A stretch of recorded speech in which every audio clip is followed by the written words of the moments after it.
Weight loss pills and the dietary guidelines for America. What is the impact on agriculture? That's what we're digging into in this special episode of The Business of Agriculture with special guest Todd Thurman. Before we hop into this episode of The Business of Agriculture, a question for you about the aspirations you have for your business within agriculture.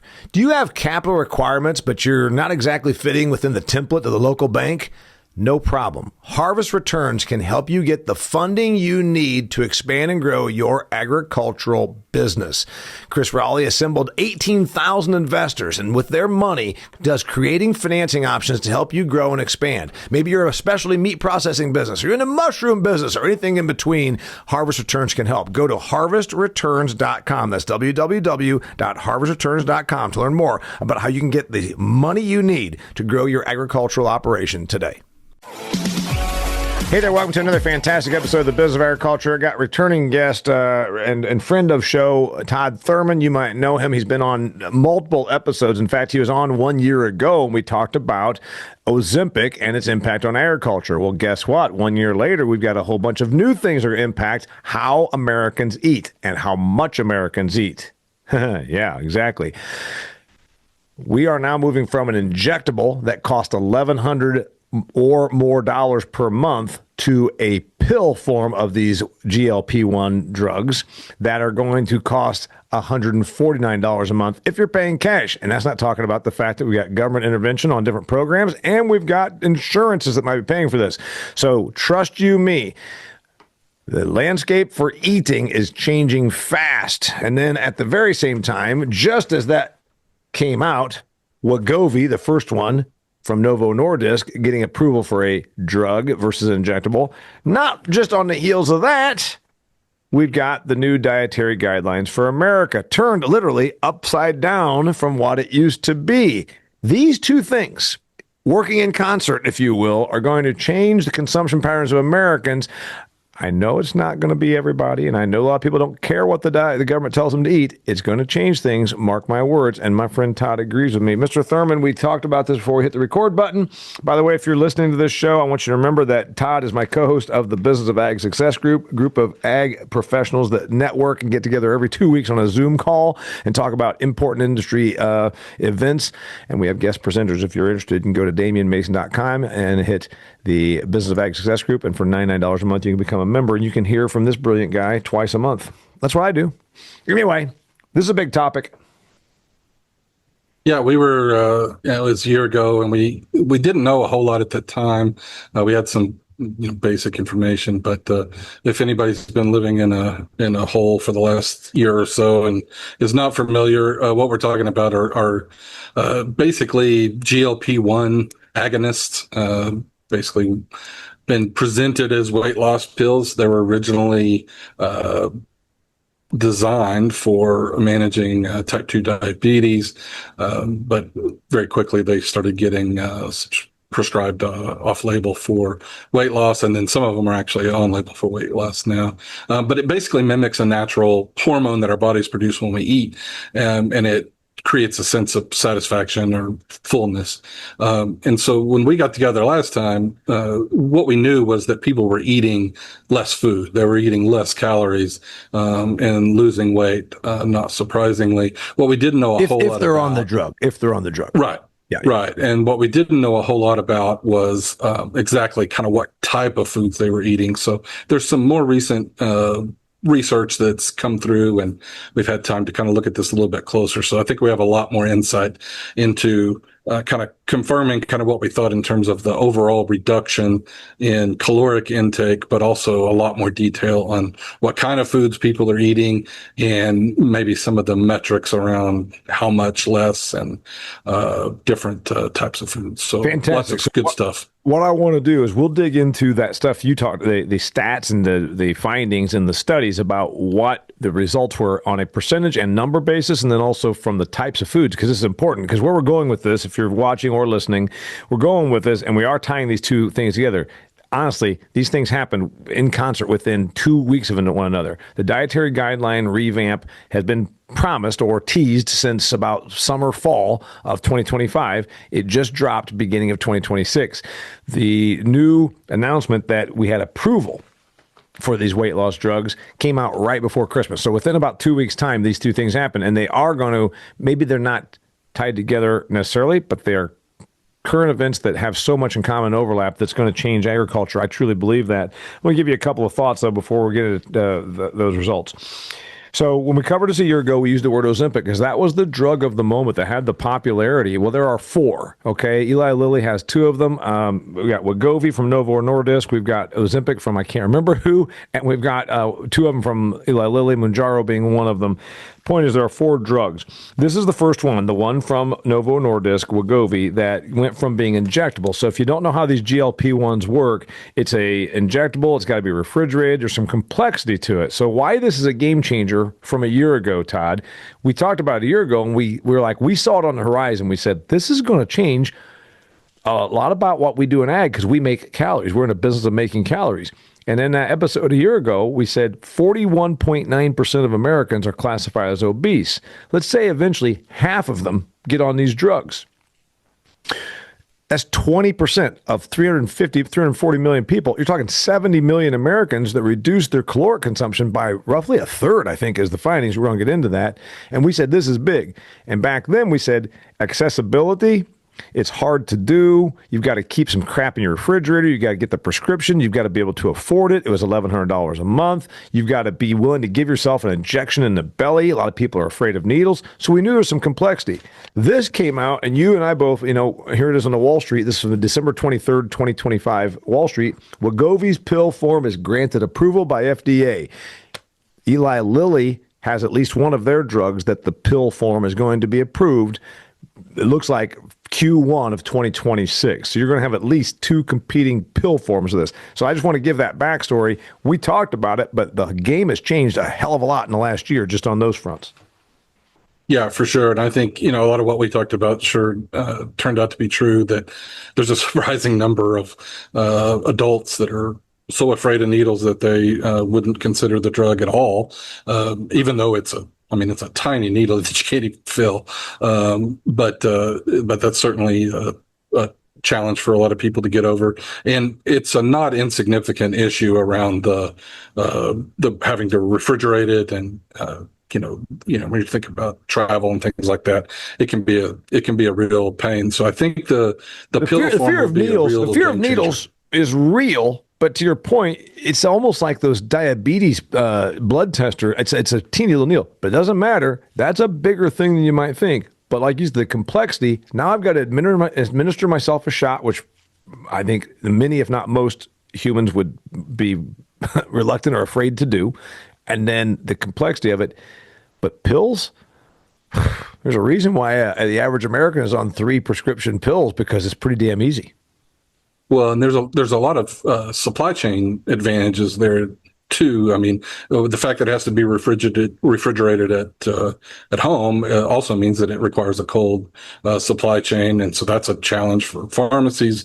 There's been some pharmacies that didn't want to carry them because there was too much of it, and they didn't have the refrigerator storage and all kinds of stuff like that. So I think there's plenty of reason to believe that the pill form is going to probably significantly increase the adoption rate. It should be cheaper. I haven't seen anything firm on the pricing comparing the injections to the pill, but I would suspect it's probably going to be certainly not any more expensive and probably less expensive. So I've seen some projections that the pill form could increase adoption rates by 20-25%, maybe more.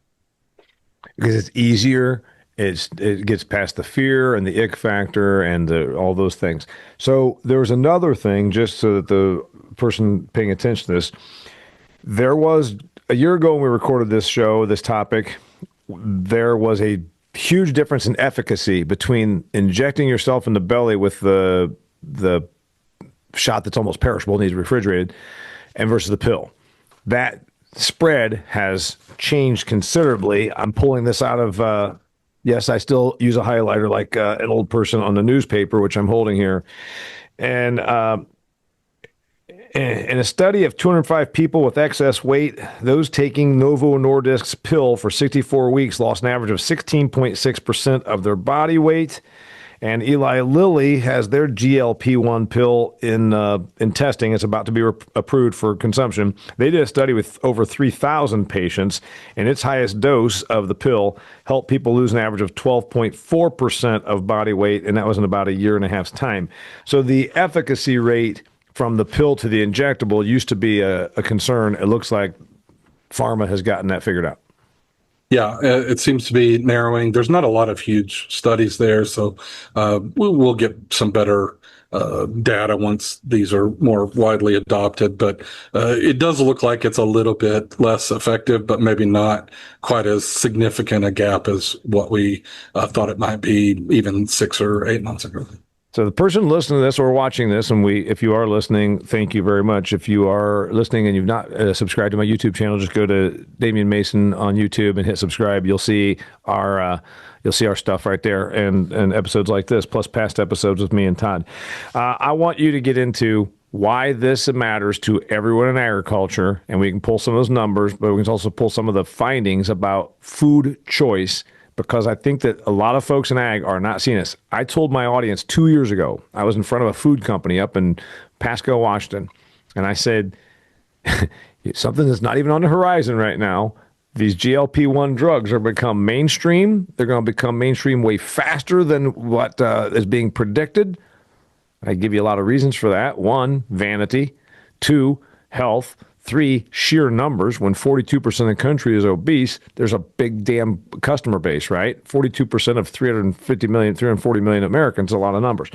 So I want you to get into where you see this impacting, Todd, because the findings, it changes food choice, not just quantity, it changes food choice. So he's going to dig into that.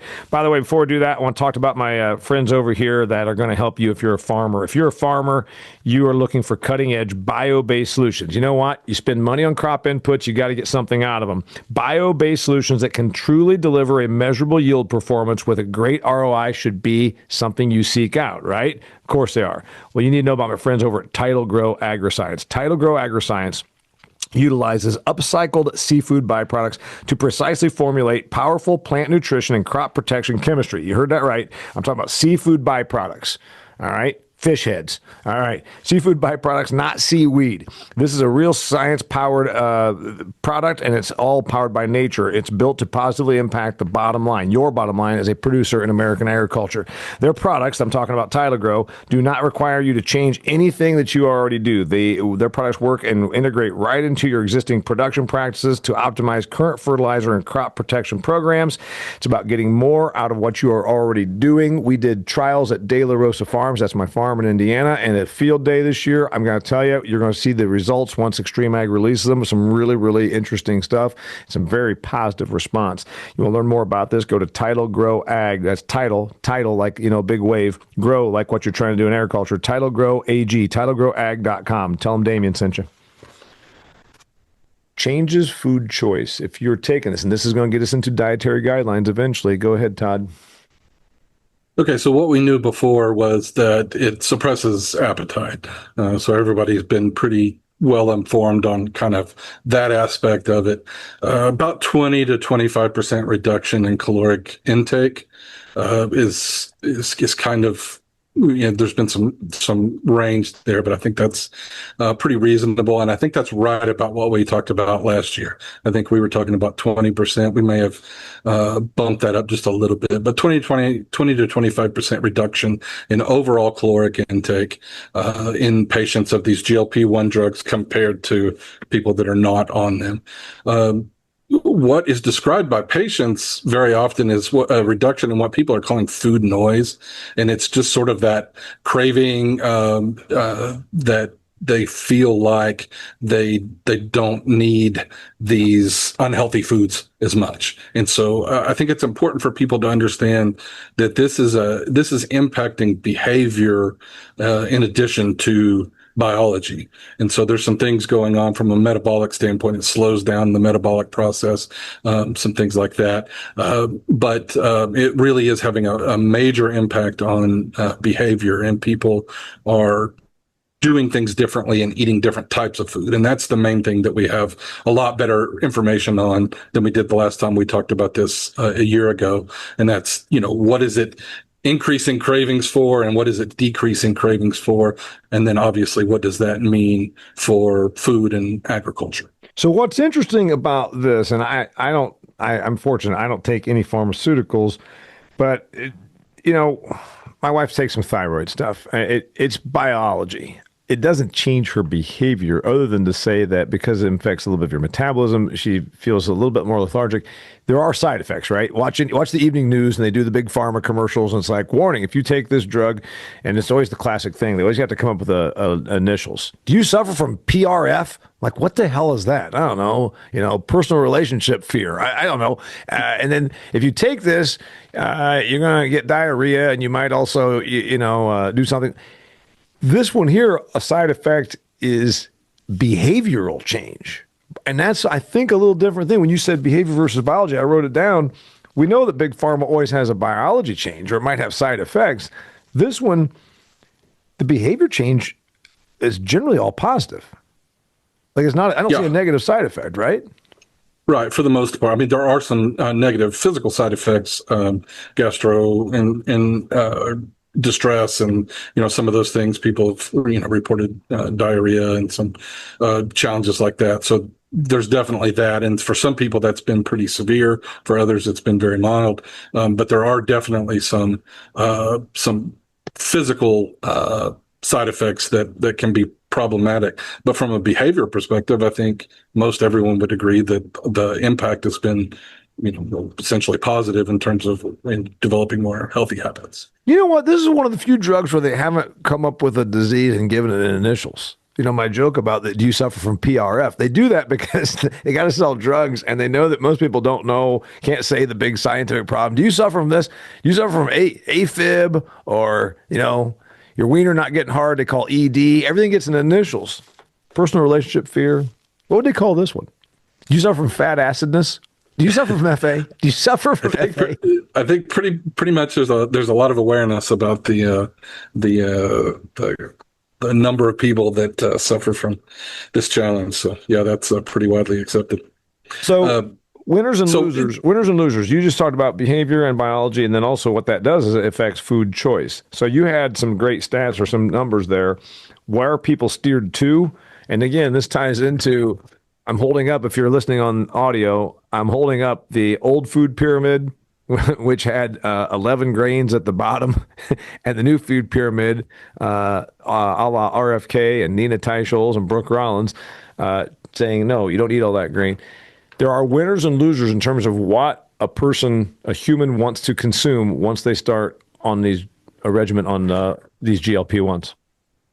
Yeah, so 20 to 25% reduction in caloric intake. In terms of spend, you're looking at a 10% reduction in grocery spend, around 8 to 9% reduced spend on dining out. And that's overall for individuals. So if you have a household, that only one or two of the individuals is on there. It won't be quite that big from a household perspective, but pretty significant there. And then in terms of cravings, cravings have decreased for sweets, sugary foods, and soda, high fat processed foods, salty snacks, refined grains, so carbohydrates, starchy foods, and alcohol has been a big one. That was a big surprise. Dairy's been a little bit of a mixed bag, but cravings have increased for savory and umami flavors, protein-rich foods, fruits and leafy greens, and water. So again, I think everybody would agree that, for the most part, most of those things that it's increasing cravings for are generally good things for you, and most of the things that it's decreasing cravings for are generally bad things for you. And the impact here is really pretty remarkable in some of these categories. In terms of consumption, some of the studies have shown a reduction in sugary soft drinks of 65% consumption. Yeah. And alcohol, again, the big one that kind of caught caught a lot of people by Right. a surprise, a reduction of 62% in the consumption of alcohol. So alcohol has been kind of a tough industry over the last few years anyway, kind of trending in the wrong direction. And man, this is bad news for the agriculture industry. But those are pretty significantly Not agriculture, alcohol industry.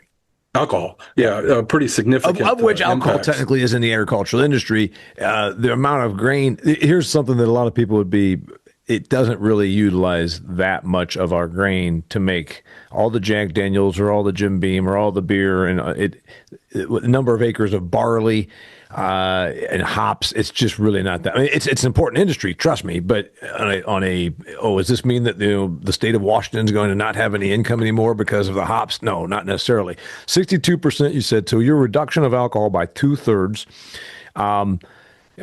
And then your reduction on sugaries and those things and process, which tends to be processed, right? But the big one that we covered a year ago, and it still stands true, and again, this ties into the new dietary guidelines. They're recommending dietary guidelines that we almost double or 50% more our protein consumption. Some of the old guard say, oh, you don't need that much protein. But those are the same kind of people that probably endorse this whole ridiculous notion that we need 11 servings of grain. So protein, do you eat more protein when you're on these? You need to, because you might be losing fat and you need to keep your muscle, is my understanding. But did the cravings pick up for things like meat?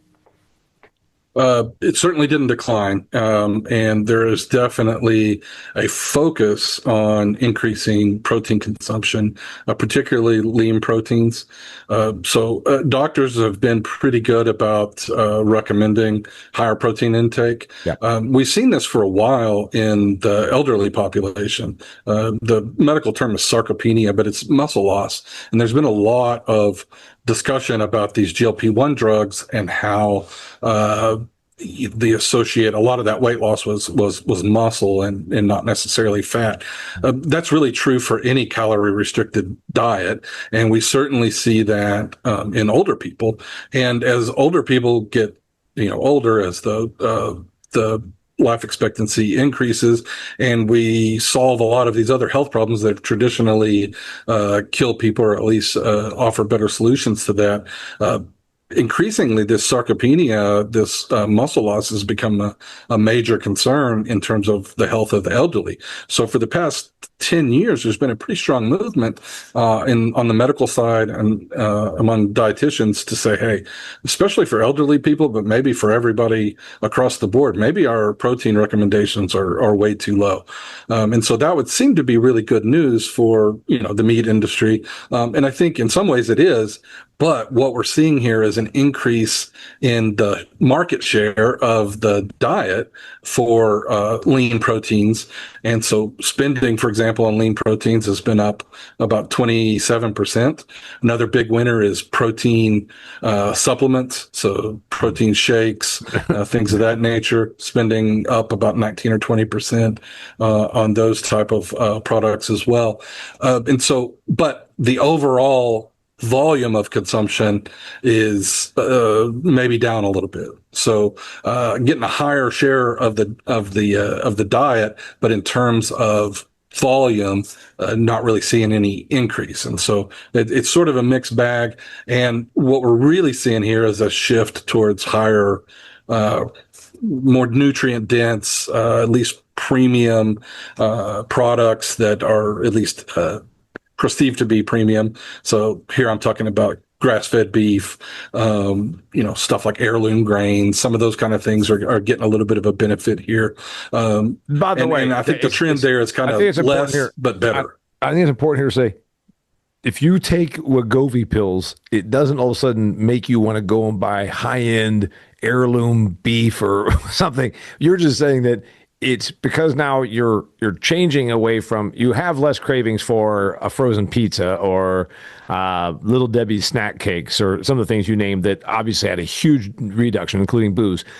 That doesn't necessarily mean, oh, well, now that I don't have a craving for Little Debbie's, I'm going to go over here to this Whole Foods and buy heirloom heritage breed grass-fed. Not necessarily that, but it opens up.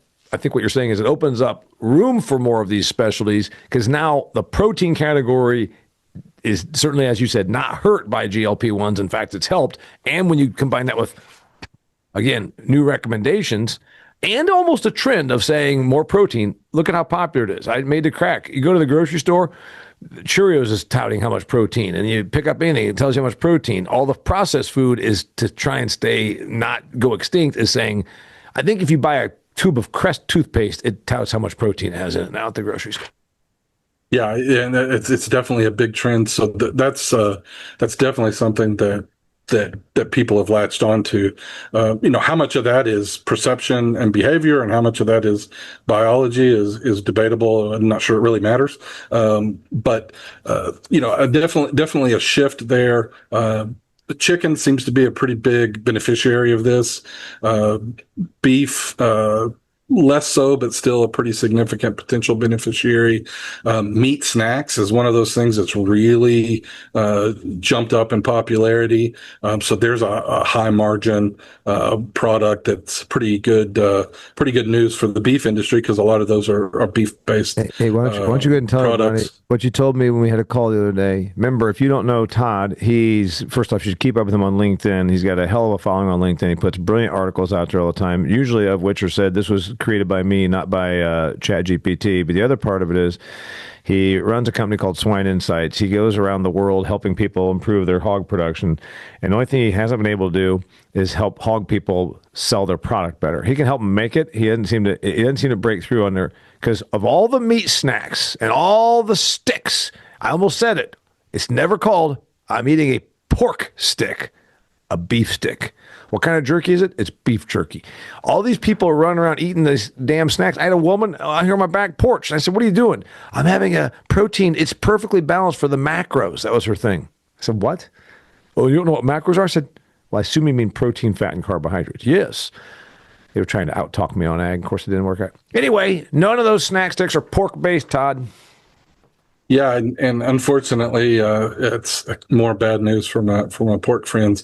I would say that pork has been the least of the major proteins that least beneficial for pork.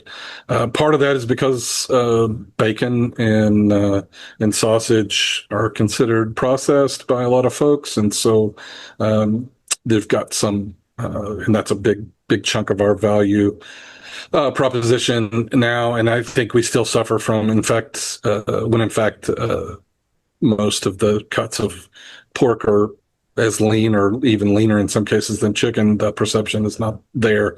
And then, like you said, with the meat snacks, it's kind of bizarre, really, if you think about it. I mean, pork is famous for sausage, and essentially a lot of these meat snacks are smoked sausage, essentially. They are sausages, and we've not gotten a lot of that market share. So opportunity there, I guess you could look at it that way. But so far, pork has not really positioned itself as much of a beneficiary of this trend.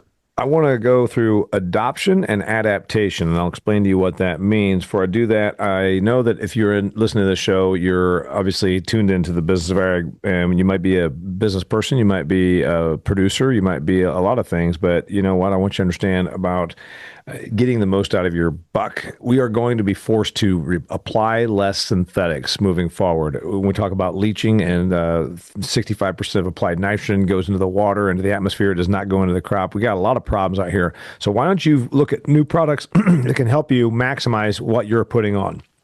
Like my friends at Nano Yields, who have products like Nano Pro.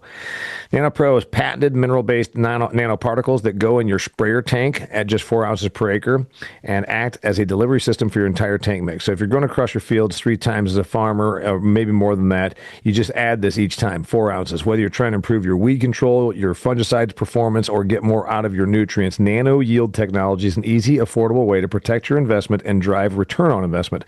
Once you see it work, you will absolutely never spray without it. You can insure your equipment. Why don't you insure your crop inputs? You're spending the money. Why don't you get your big bang for your buck? Nano Yield is a family-owned company, and their products are proudly made in the United States of America. You can learn more at Nano Yield's website. That's nano, N-A-N-O, -yield, nano-yield.com.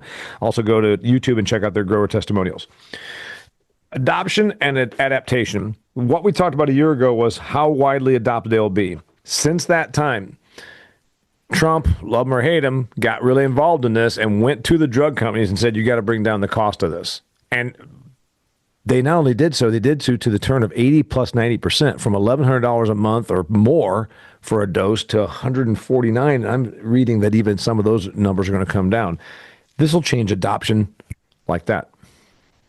Yeah, significant, and that's really reflects a reduction in the price as adoption is increased. It reflects increasing acceptance of insurance coverage, and really, I think just these costs of these things tend to trend down over time anyway. But it's pretty significant, and that was by far the biggest barrier to adoption a year ago, and it's still probably the most significant barrier to adoption now.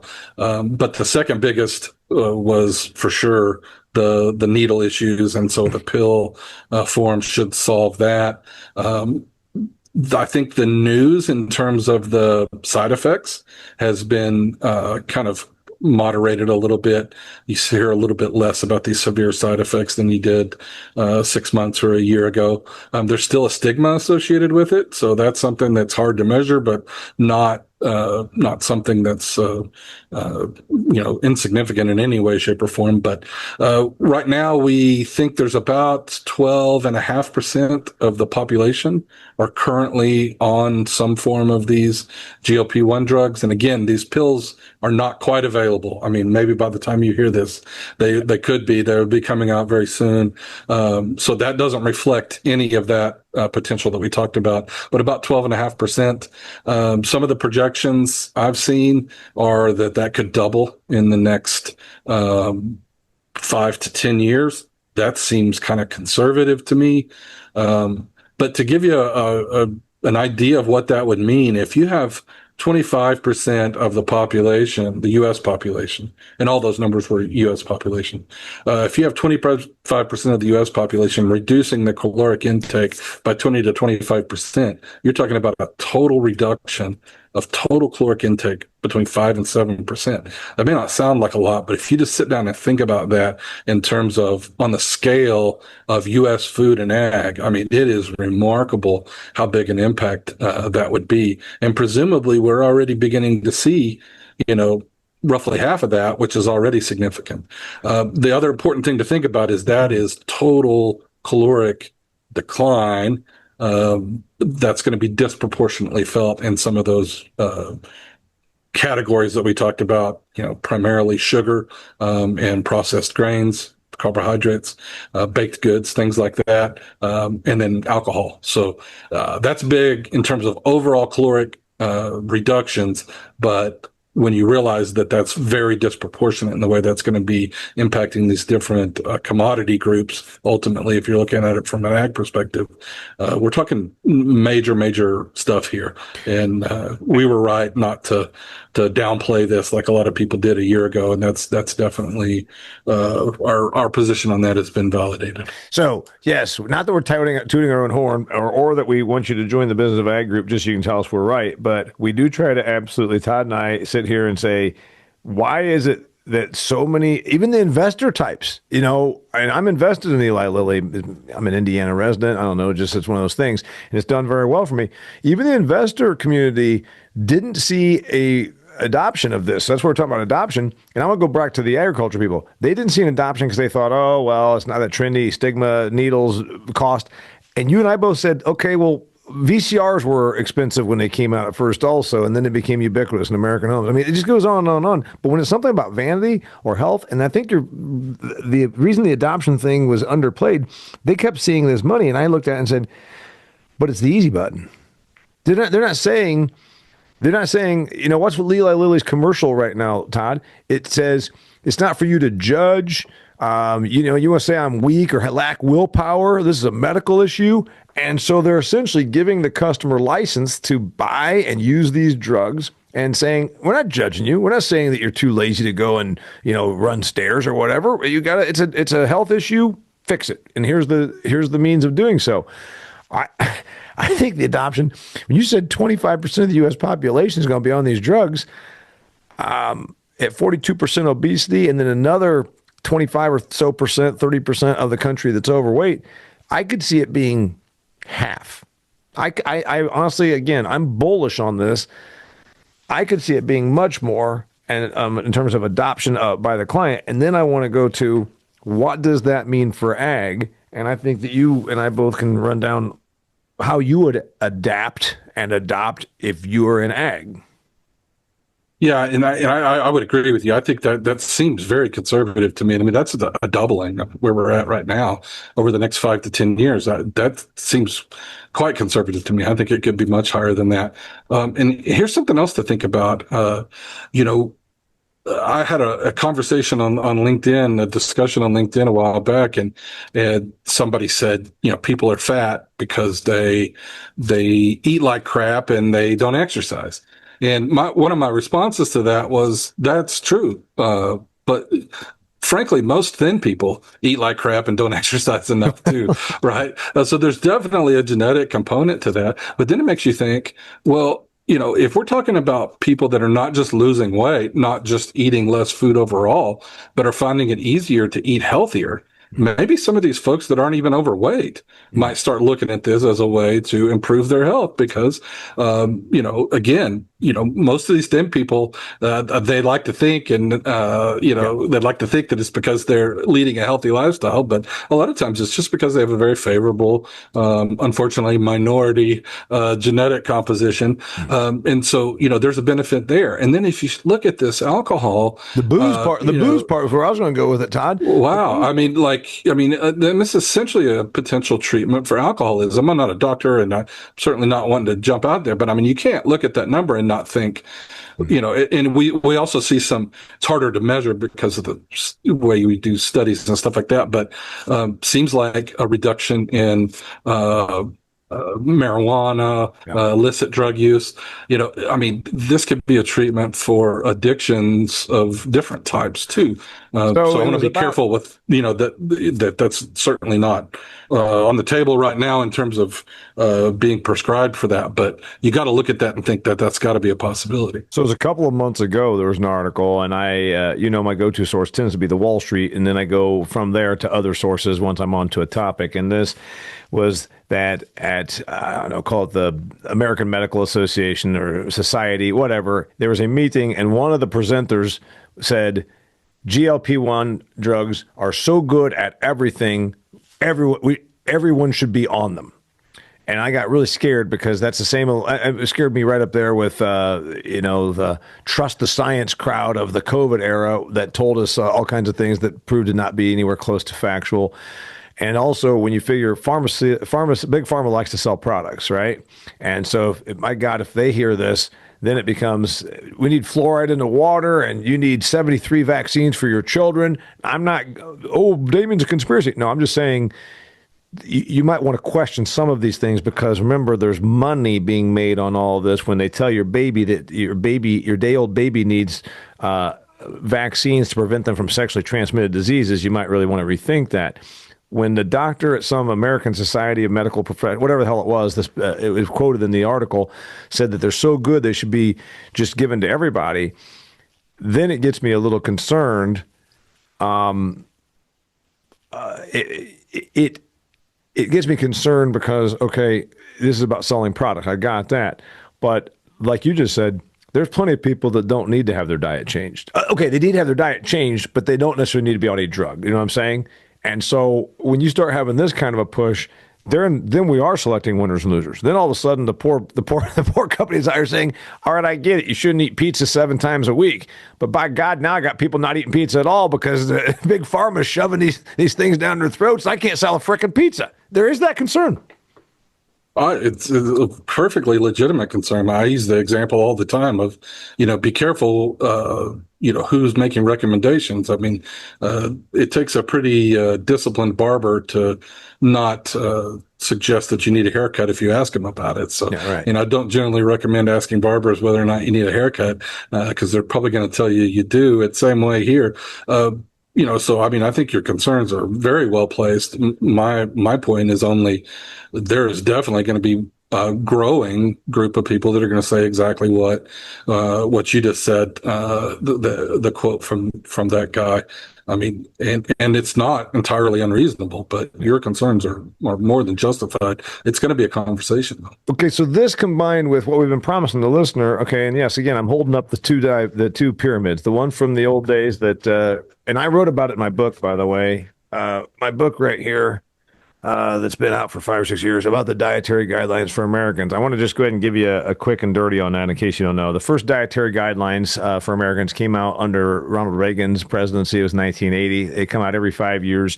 To say that this one is politicized because of RFK Jr., and I'm going to shoot a short video about this. Oh, RFK Jr. politicized the dietary guidelines for Americans. Are you stupid or naive? It's always been politicized.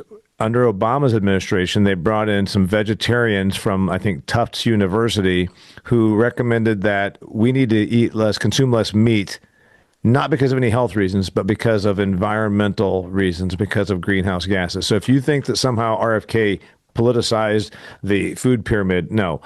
I also should point out that 11 servings of grains was the recommendation about 15 years ago. Todd and I have been in the livestock business. There are rations to fatten animals that have less grain than this right here. So if you want to know whether this is a contributing factor, we could argue that nobody listens to this stuff. But I can also, correlation and causation, two different things, Todd. I can look at what's happened. In 1980, the obesity rate and the diabetes rate compared to today. So in 45 years, it must have had some impact because when a bloated, fat government started telling Americans what to eat, Americans became bloated and fat. So somebody must be listening to it. It must have some impact. So I'm talking about now adapting to a world of GLP-1 pills and a new understanding of a different recommendation of dietary guidelines. What's the adaptation? I mean, it's going to be a major shift, and I agree. I think a lot of people in agriculture look at those recommendations and they just kind of dismiss them. But I mean, there is plenty of evidence that it has a major impact, and it's not just the government recommendations. I mean, all of the institutions tend to fall in line with that too. The American Heart Association, Harvard Medical School. I mean, they all pretty much align with those recommendations, or at least they have in the past. And the shift in those recommendations resulted in a very measurable shift in behavior away from, basically animal-based fats and meat towards more grains and vegetable or plant-based oils as a fat source. So, major shift there. And so one would assume that when the institutions, or if the institutions, or at least some of the institutions, make a shift there, we'll see a movement back in a different direction. And so, what does that mean for food and agriculture? I certainly don't know exactly what all it means, but it seems clear to me that really the underlying change is what we've been talking about for a while, and that is trying to understand what a shift from quantity to quality looks like. That if your plan is to sell more food and make more money that way, that's probably not a plan that's going to be very successful in the coming 5 to 10 years. You're going to have to come up with a better way of doing things. Defining what we mean by quality, that's a challenge, and it'll be different, with different commodity groups and different food groups. But certainly I think that's the shift. And so that's what food and agriculture companies need to be thinking about is, what does a shift from quantity to quality look like for me, and how do I take advantage of that trend? So with these every 5 years, this is going to change. And if there's a different presidency, and then we have to go through this thing of 180 degrees the other way just to prove that we're not Trump's appointee, or whatever that thing should be, the political wins. But here's the biggie on this. This dietary guidelines is more reflective of what society was already doing. Again, we just talked about folks walking around with protein sticks. They weren't walking around with protein sticks because this thing came out. This thing just came out yesterday. I'm recording this in January of 2026. The trend toward protein was already upon us for the last at least year to 2 years, right? The acceptance of fat, dietary fat. Nina Teicholz wrote the book, The Big Fat Surprise, in 2014, and here we are, 12 years later and finally realizing, yes, whole milk's going back into school lunches. Cheese consumption, I just spoke to a dairy group, Todd. Cheese consumption's hanging around 42 pounds, 40 to 42 pounds per American per year. You're like, oh, okay, that doesn't mean anything to you. All right, I'll help you out. I'll put some perspective on it. If you think that fat is in cheese, because cheese has a lot of fat, butterfat, obviously coming from the milk. Takes a whole bunch of gallons of milk to make cheese, because most of milk is water. You cook off the water, you keep the solids, the fats, proteins, turn them into products, cheese being one of them. 40 to 42 pounds of cheese consumption per American last year in 2025. You want some perspective? In 1975, 50 years ago, we were at 14 pounds. We have 3 times our cheese. So this diet, this pyramid here that our man RFK and the gang came out with, these trends were already happening, Todd. Protein sticks, protein bars, protein on all the labels, fat, less fear of fat. Look at the other category. Again, just talked to a dairy conference this week. Kerrygold, that Irish butter, it is not only butter, it's like high fat, it's like rich, buttery butter. So some of these trends are already happening. So if you want to talk about winners and losers, I think dairy ends up still in a winning category. All meat consumption, all animal livestock stays in a winning category. I think it's going to be really hard on sugar. And I don't care if it comes from cane, which is sort of favored, or beets, which is less favored. But if it comes from corn, you ain't favored at all. The gloves are off. I think the corn syrup business is going to get beat to shit the way tobacco did. Yeah, and we just got to keep in mind that we need to look at this in the context, the winners and losers. We need to look at it in the context of an overall reduction of calories that is pretty significant, right? And so, you said 7%, like I said before, 7% of total calories. You and I both think that's light because it's based on adoption of the drugs. And also, if there's any adoption of this thing right here, it could be 10 or 12% fewer calories consumed in a few years. Well, and it aligns with something that you and I both have been talking about for a long time, and that's that, we all grew up, our careers all developed in this world where the population was growing fast, and there were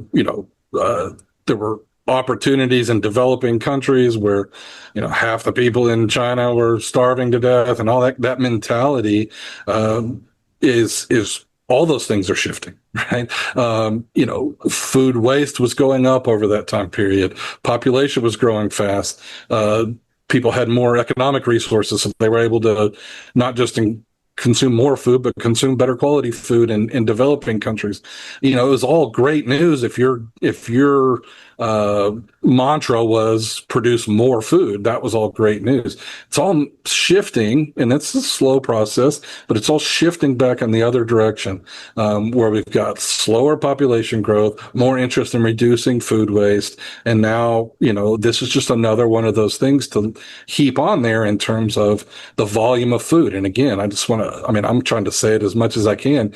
If your plan is, like it probably has been over the last 50 to 60 years, if your plan is produce more food because there's a huge growing demand for it, you're in for a very rude awakening, I think, in the next beginning already now, but certainly over the next 5 to 10 years and accelerating in the coming decades. That just pretty much wraps it up. And we can go through winners and losers. I already told you, corn syrup. And by the way, I love my Coca-Cola with corn syrup in it. You know that I'm not in any way against corn syrup. I like it. I like my Coke just exactly the way it is, and I have 2 to 3 every day. I got to tell you that if it comes in a box, Kraft Heinz, big article there about Kraft Heinz, obviously a mega conglomerate taking huge write-downs. I watched the Pop-Tarts Bowl, which is ridiculous. My wife loves watching a guy dressed up as a Pop-Tart drop into a pretend toaster. If I'm Kellogg's or whoever makes Pop-Tarts now, I think they split Kellogg's from the cereal to whoever. I'm just getting real concerned about any of these processed foods that are a little bit long in the tooth in terms of how long they've been around. Some of these product categories, Todd, go back to when I was a child or even before that. Eggos, start naming some of these things. I think center of the stores we used to talk about, if it comes in a box, you've got the health, you've got the RFK, you've got the GLP-1s. I think you're really it goes back to the stuff that's on the outer category of the store, the produce and the meats. I think they're going to be probably and again, these trends were kind of already there. Maybe not on vegetables, but on that protein thing, I think the winners are not going to be the people the processors that put stuff into a as it's now called ultra processed food box. Yeah, and then really the only category that you might consider processed or ultra processed or however you want to define that would be that that protein category in terms of protein powders and protein bars and protein shakes. Yeah. That is one area that is really got some strong growth potential, I think, because as you think about this, the increase in protein that's being recommended. The question is not whether is that more meat or is that more seafood or is that more plant-based protein.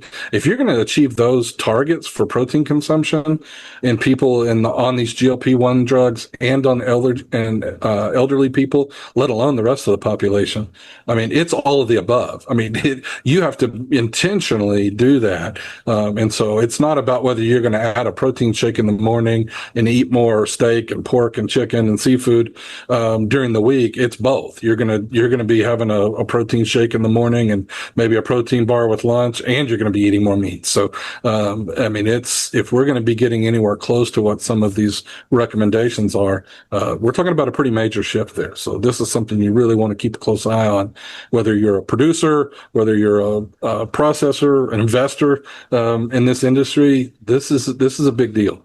We thought it was going to be a big deal, and I think probably we underestimated it. And I actually I don't see this. There's a lot of headwinds for ag that are challenging to say the least. All the things you already talked about, things that you and I have been ahead of the curve on, population decline, whatever, declining of calories, just consumption. Yeah, if you want to just grow a bunch of wheat so it gets processed into some kind of a processed food product, that's fine. But that's a headwind that's going to happen. You've got a challenge. But there are opportunities for eating less, but eating more expensive or better. Protein, obviously, we burn through a lot of milk to make cheese. We burn through a lot of grain to make meat. There's nothing wrong with that. So there are some winners in this. The question then, last one is, a lot of the obese percentage is in the lower socioeconomic group. And so we've now satisfied that probably I see Medicare, Medicaid ending up covering these weight loss drugs because these big pharma companies, Todd, played ball to bring down the prices, then to play it into appeasing the government. Well, part of that deal, I'm guessing, means then if you're on Medicare, Medicaid, whatever, Obamacare, whatever kind of subsidized or not, you're going to be on this. So if a significant percentage of the obese population is in the lower socioeconomic group, now you're also making it so they can get on this stuff. I see a loser in Dollar General. I see a loser in the category of poorer people eating crappier food. That changes things pretty seismically. Yeah, and as we think about that, I think one of the things that we want to look at is the study that I quoted earlier said 10% less spend on groceries and 8.6% less spend on dining out in people that were on these drugs. That is after that shift in behavior patterns and after that shift away from, sugary stuff, alcohol, and towards more protein. So, we look at this and a lot of people have made a lot of, issues about the affordability of food. And I've always kind of pushed back a little bit. I'm like, I don't know that healthy food is really that much more expensive or even more expensive at all. So if people are eating less of these processed foods and more, protein, lean proteins and fruits and leafy greens, and their spend is down 10%, based on volume, maybe some of these affordability issues aren't as big an issue as we thought, that it gives you the flexibility. If you're a middle income or upper middle income consumer, you're reducing your overall spend, and that allows you to kind of feel more comfortable about increasing the price of the stuff that you are buying. And then it makes this whole thing more accessible for lower income people. So, could be a win-win from that perspective. But again, it's just going to be a real paradigm shift for food and agriculture. And I'm sorry to have to wrap this up with one of the things that's been a staple. It's almost like if you remember taking geometry, your first proof was always a given. It's always a given that Todd and I are going to bring it back to what we've done for 60 or 80 years in agriculture is not what we're going to do to be successful in the next 6 to 8 years of agriculture. Making more stuff and just finding a way to stick it in a box probably is not going to be a winning formula because of all these things. From the GLP-1, we talked about Wegovy pills, Lilly pills are on the way, accessibility, price. Obviously, we both think that government programs are going to start picking up the tab for these drugs. It'd be my prediction, and so therefore they're going to become much more widespread. And then obviously the movement to eat real, it has some real impacts on all this. So. What's your last thought? That's it, right? Yeah, I mean, I think that's really it. I mean, it's sort of we had a fairly long conversation here, and it's one of many that we've had over the last couple of years. And really, what it comes down to is just what you just said: it's what got us here is not going to get us there. No. And so this is a transition point, a paradigm shift. And incentive structures and institutions and all of that in agriculture are built and designed for a different paradigm, and they're going to have to change. And if they don't change, it's going to be a painful transition. So I'll give you another bit of good news on the way out the door. And I did this in one of my prior recordings where I talked about positives. The gist of this was called Eat Real. Eat Real. And so you can the critics of RFK or MAHA or whatever can go on about it. But this was the time when they said eat real. And the benefit for agriculture is we talk about the percentage of the food dollar that gets to the farm. Well, the closer it is to real is more of the food dollar goes to the farm. You know what I'm saying here? At 14 cents per dollar of food spend, that's because it goes to 4 different processors and packagers for a lot of food. Meat doesn't have as much processing and packaging as Triscuits, okay? So, or Bugles, or name any snack item in your pantry. So the point is, Eat Real does have a benefit that it's bringing it closer, the consumer closer to the farm gate than the recommendations of eat 11 servings of, Frosted Flakes or whatever. So more of the dollar ends up at the farm gate if we are eating real. And that's vegetables, obviously produce anything fresh and anything meat and protein. Yeah, and those tend to be for grocers, especially those tend to be lower margin products because there's, and I would argue it's because there's less value added. But what we're really doing here is redefining value. We're de-emphasizing what we've called value in the past. And so, and it's not like the grocery business is a high margin business. I hear it all the time that, all these guys are, look at the revenues. I'm like, look at the profit margin. I mean, you'd be crazy to get into this business. So, it'll be really interesting to see how that impacts retailers, what they have to do to adjust. But from an ag standpoint, I think you're right. I think it's, it's certainly not all bad news. And just like most everything else we've talked about, the challenge will be in the transition. I think where we're headed is actually potentially a good place. It's just getting from here to there is going to be a bit of a challenge. Yeah, and don't forget the other one. Maybe ag stops getting the blame for an unhealthy America, and like, hey, it wasn't us. It wasn't us. We're not the ones that did all the ultra processing. His name's Todd Thurman. If you do see that, if you see everybody's protein intake and meat intake go up by 20, 30, or 40% over the next 10 years, and and obesity, is cut in half, I mean, sure, they'll blame it all. They'll just give all the credit to that for the drugs. But I mean, we know that if you didn't go on the drugs and all you did was double your protein intake, you're going to lose weight. There's no way around it. It's almost impossible not to. So that's the reality. And I think people People see that. I think it makes sense. It resonates with people. So, I think that's a good thing. It's reasonable. All right. His name's Todd Thurman. And if you want to find out, if you're not on LinkedIn, go on LinkedIn, follow him. He's got tremendous stuff out there. If you want to get more of what we talk about with 24 of our friends in the Business of Ag Success Group, 2026 should be the year you do that because it's only $99 a month. There's no long-term commitment. You join us every other Friday at 11 a.m. Eastern for a Zoom call. We have great guests, great topics, and we keep up as a network with what the heck's happening in this industry. And it's always changing. You got a bunch of smart people that can give you their perspective. If you want to find him, not on LinkedIn because you're not there, what's the website for Swine Insights? Swineinsights.com, or you can go to Todd Thurman, TODDTHURMAN.me. Lots of information about my speaking and some of the other non-swine stuff we're doing. So if you're a swine person, go to the swineinsights.com. If you're not really a swine person, then go to toddthurman.me. Yeah, he's got articles, etc. And I keep challenging people out there, if you want to make your audience, if you have an ag meeting, you got an audience, and you want their heads to absolutely explode with holy shit moments, put Todd and I on stage together because we've never done it, and I keep putting it out there as something that somebody should do. Bring us in, and you're talking about an hour and a half that your audience is going to be on the edge of their seat saying, oh my God, oh, nobody's ever made me think this way. Oh, wait, they said what? Anyway, do that. You can find me. You can find him. You know where we are. Thank you very much for tuning in. Thanks for being here, Todd. Always awesome.